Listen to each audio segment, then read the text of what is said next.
Alam mo ba, na noong 1930s, tinaguri ang Queen of the Pacific ang Maynila? Bago pa man tayo sumabak sa giyera, bago pa man tayo magtayo ng mga skyscrapers at expressways, ang Maynila noon ay isa sa pinakamaganda, pinakasosyal, pinakamaunlad at pinaka-eleganting lungsod sa buong Asya. Pero bakit nga ba tinawag na Reyna ng Pasipiko ang Maynila? At ano nga ba ang itsura ng syudad natin noong panahon ng Terno, Tranvia at Manila Bay sunsets? Let's time travel, kabida? Tara, balik tayo sa Manila, the Queen of the Pacific. Late 1930s to early 1940s. Pero bago yun, huwag mong kalimutang mag-like, comment at subscribe for more contents like this. Let's get started.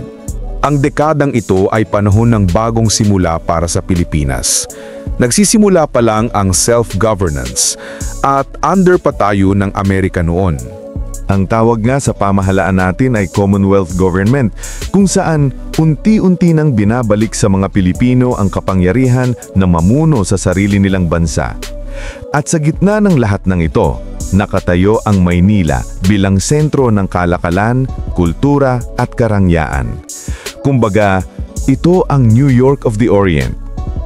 Tinawag itong Queen of the Pacific dahil ito ang gateway ng Asia to the West. Dito dumadaong ang mga barko mula Amerika, Europe at Japan. Lahat gustong maranasan ang charm ng lungsod na ito. Pagdating mo pa lang sa Manila Bay, mapapansin mo na agad ang ganda ng siyudad. May mga seaplane sa Cavite na lumilipad papuntang Amerika, mga barkong dumarating mula Hong Kong, Singapore at San Francisco. Sa may Pasig River, daan-daang bangka ang nakahanay, mga casco boats kung saan literal na nakatira ang buong pamilya. Doon sila natutulog, nagluluto at nagtatrabaho. Parang mga water gypsies ng Maynila. Habang dumadaan ka sa ilog, makikita mo rin ang mga tulay tulad ng Jones Bridge, isang napakagandang arko na may rebulto ng mga Filipina figures. Sa gabi naman, ang mga ilaw mula sa post office building ay nagre-reflect sa tubig. Napakagandang pagmasdan. Ang Maynila noon ay parang tatlong lungsod sa iisang mapa. Una, ang Tondo na buhay at puno ng mga tindahan at pamilihan. Ito ay tirahan ng mga mangangalakal. Pangalawa, ang Modern Manila na resulta ng American development. May mga malalapad na kalsada at Art Deco buildings.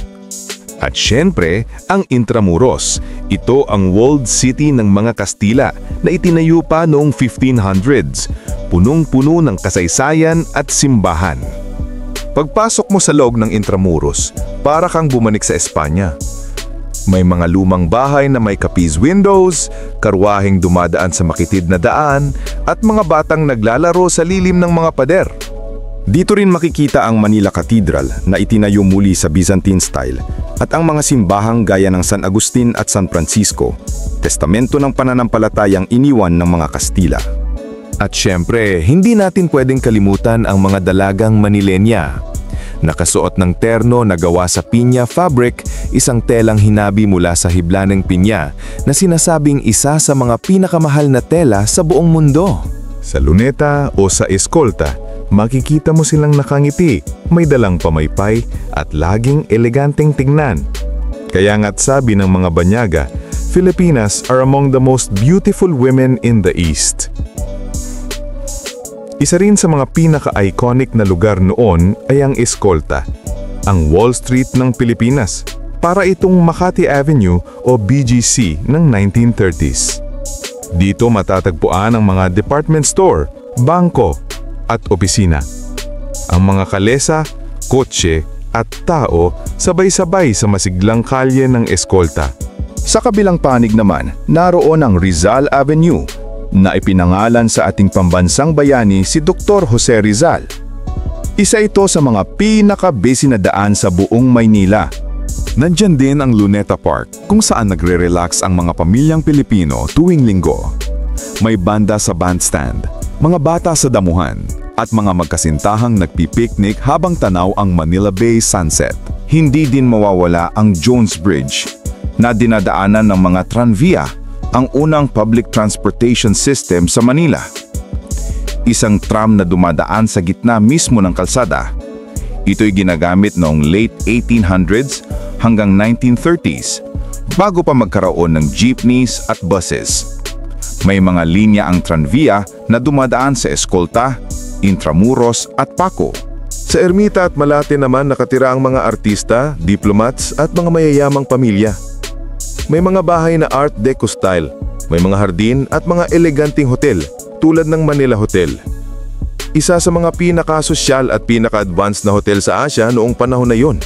Ang Legislative Building noon, ngayon ay National Museum, ay parang simbolo ng bagong pag-asa ng bansa. Dito nakaupo ang mga pinuno ng pamahalaan na nagsisimula ng maghanda para sa kalayaan ng Pilipinas. Pero siyempre, hindi lahat ay ginto. Sa likod ng mga magagarang gusali, naroon pa rin ang mga mahihirap na naninirahan sa tabi ng ilog, ang mga casco boats na tahanan ng mga water gypsies. Mga batang naglalako ng dyaryo sa kalsada at ang mga trabador na araw-araw sumasabak sa init ng araw. Isang lungsod na puno ng kontrast, mayaman at mahirap, luma at moderno, saya at sakripisyo. Hanggang sa dumating ang madilim na bahagi ng kasaysayan, ang World War II. Ang lungsod na minsang tinawag na Queen of the Pacific ay halos mabura sa mapa noong 1945. Nasira ang mga simbahan, gusali at kabuhayan. Pero kahit ganon, hindi nawala ang diwa ng Maynila. Pagkatapos ng giyera, muli tayong bumangon, unti-unti nating itinayo ang mga nasira. At hanggang ngayon, kahit moderno na ang siyudad, sa bawat pager ng Intramuros, sa bawat kanto ng Escolta, naroon pa rin ang mga alaala ng Maynila noong ito pa ang reyna ng Pasipiko. Kaya next time na maglakad ka sa Rojas Boulevard o mag-ikot sa Intramuros, pumikit ka sandali. Imaginin mong naririnig mo ang kalesa, naaamoy mo ang tubig sa tabing dagat, at nakikita mo ang liwanag ng payapang gabi. Dahil ang Maynila ng 1930s ay hindi lang lungsod, isa itong simbolo ng ganda, kultura at katatagan ng mga Pilipino.